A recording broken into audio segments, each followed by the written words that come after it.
ladies and gentlemen. The subject today is ESG, Environment, Social Governance. But I want to start with the lessons of COVID. COVID-19 made us realize a number of things. How the world is so interconnected and interdependent. How so much of work can be done remotely from home with the new technologies and pace of digitization. How so much of travel can be avoided.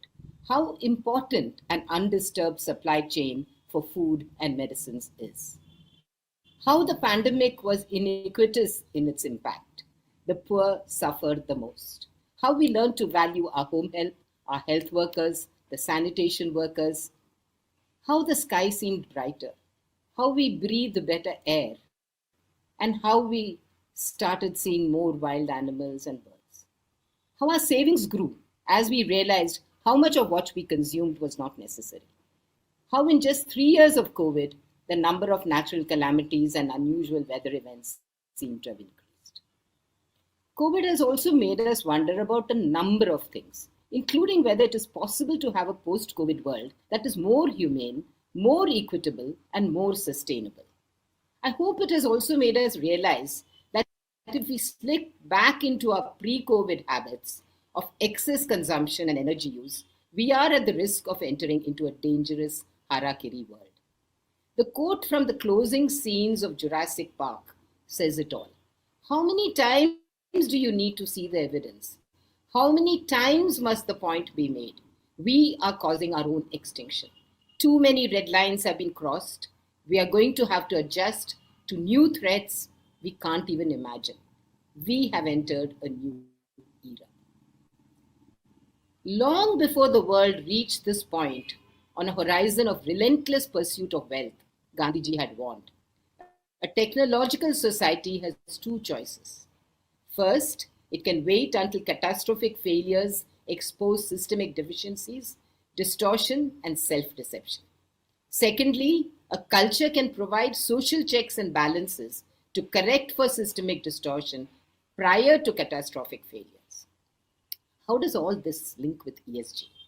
The focus on environment, social, and governance has gained importance as there's increasing recognition that we are continuing to follow an unsustainable model of development and growth, and that companies need to be mindful of the E, S, and G aspects in their own long-term interest. There are some very important underlying factors that have resulted in the present state of affairs and explain why focus on ESG has become inevitable for international bodies, for governments, for regulators, for producers, and consumers. First is the way in which we recognize progress and improvement in well-being through particular consumption patterns that are valorized without any regard for the social and ecological costs of producing them.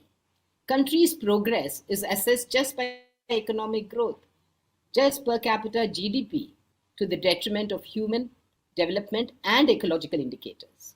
A strangely paradoxical situation where development as growth undercuts development as well-being.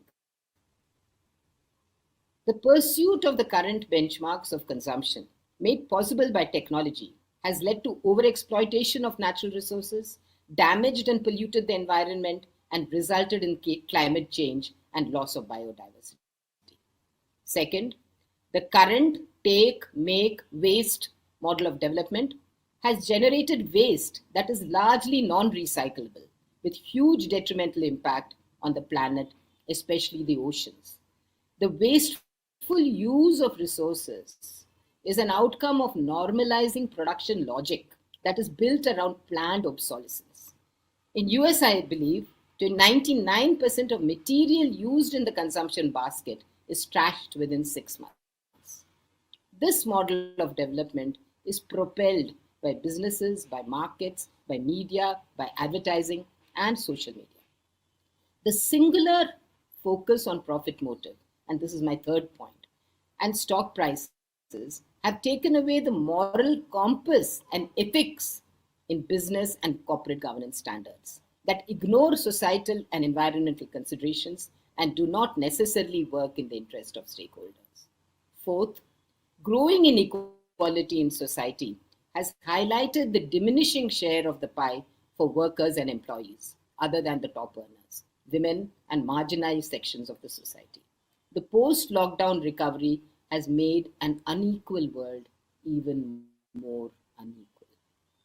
Labor practices and employment have scant regard for human rights and principles of equity and justice. Supply chains that ignore health and safety and follow inhuman practices are used by some of the biggest brands. Suppression and exploitation of women continues to be the rule. Other risks that are becoming important are threats to privacy, especially data privacy. Fifth, with huge money being committed for green finance and ESG, especially after Glasgow, there is a new source of risk driven by the same profit motive, namely greenwashing, that exposes several large companies raising money in the name of ESG, but actually using the money for increasing ESG risk.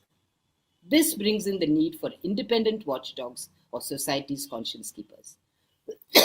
What has been done by governments and businesses to stem the escalation of ESG risks? The Paris Agreement of 2016 represents the most concrete global commitment to address climate change. To achieve the long-term temperature goal, countries aim to reach peaking greenhouse gas emissions as soon as possible to achieve a climate-neutral world by mid-century. The Paris Agreement reaffirms that developed countries should take the lead, and in Glasgow, COP26, countries ultimately agreed to a provision calling for a phase down of coal power and a phase out of inefficient fossil fuel subsidies. Private financial institutions and central banks announced moves to realign trillions of dollars towards achieving global net zero emissions. Governments have used a variety of fiscal and administrative measures to move businesses to lower environmental risk.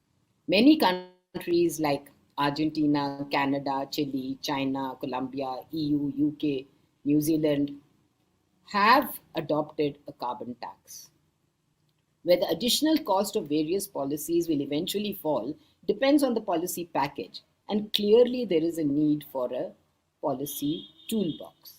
Last March, the SEC announced new environmental, social, and governance disclosure requirements for companies. Similarly, in Europe, the Corporate Sustainability Reporting Directive was adapted to publish regular standardized reports on companies' environmental and social impact activities from the year 2023 onwards.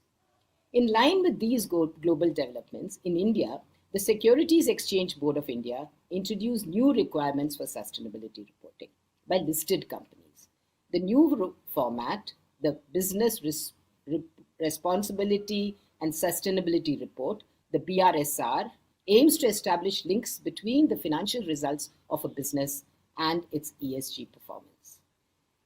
SEBI has mandated that BRSR will be applicable to the top 1,000 listed entities by market capitalization on a mandatory basis from financial year 22-23, and as a regulatory tool, it will bring standardization in ESG frameworks and standards. All listed and non-banking companies are governed by the BRSR guidelines of SEBI. In addition, in July 22, RBI has issued a discussion paper on sustainable finance for evolving an appropriate regulatory framework for entities regulated by it. So far, the national and the global approach has been voluntary and not mandatory. It's a matter of debate whether after decades of trying this approach and commitments approach with negligible impact, is there a need for governments and regulators to be more coercive? What are the incentives for good behavior and disincentives for bad behavior? How can accountability be fixed and the guilty punished? ESG ratings is an area that is now in keeping with this policy approach of providing disclosures on the company's ESG policies and practices. I am told the ratings assessment of ESG risk AI provides the BRSR score and transparency scores of companies, helping them to identify disclosure gaps. It is a unique aspect of the methodology. Also, the methodology has got embedded industry-specific materiality of indicators. For example, for an IT firm, data privacy and security, diversity and inclusion are critical issues, whereas for a mining company, biodiversity impact, rehabilitation and resettlement are critical.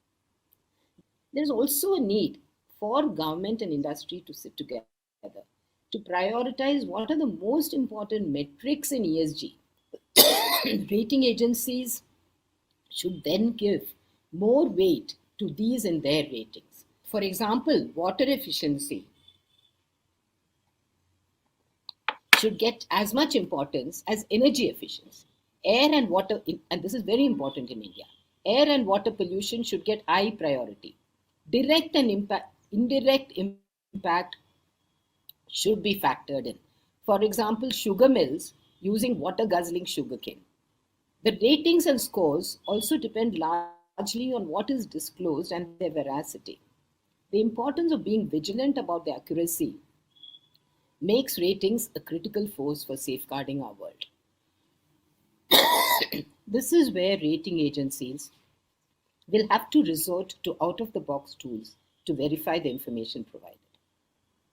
A recent book that looks into Foxconn factory in China, which produces Apple phones and other Apple products, describes the exploitative nature of the work and the inhumane conditions in the factories. Independent think tanks and investigative journalists have exposed how there has been a misuse of the sustainability label. For example, H&M runs several sustainability campaigns, including a conscious collection, which claims to use sustainable and recycled fabrics, but was found to use mostly synthetic material. Similarly, trends were also found in brands like ASOS and Marks and Spencer's, which are dominating commercial fashion markets now. Recent exposures by the think tank Global Witness have shown how companies that were destroying forests had indeed issued green bonds and used the money for deforestation. Satellite images using drones are now being checked to check out the veracity of greening claims. Such information need to become part of the toolkit for rating agencies, used carefully after due diligence. Governments will need to seriously consider the measures that are needed to accelerate the move towards a more sustainable economic system, as time is indeed running out. To quote from David Attenborough, "Surely we have a responsibility to care for our planet. The future of humanity, and indeed all life on Earth, now depends on us." Despite all I have said, humanity did overcome COVID. We did rise to the occasion, however imperfectly. We have also learned how to consume less and travel less and cherish human values. It is encouraging to see Indian boards of companies giving priority to ESG. Examples such as Tesla will hasten this trend. After its addition in 2020, Tesla is no longer part of the S&P ESG index due to its transgressions. It is equally encouraging to see the work around ESG ratings take off, each year bringing in new actors, better indices, and more robust and precise rating systems. I believe the awards is a landmark event where best industry practices are showcased. It will help India journey towards the sustainable goals. Congratulations to all the winners for their commendable ESG practices. Thank you.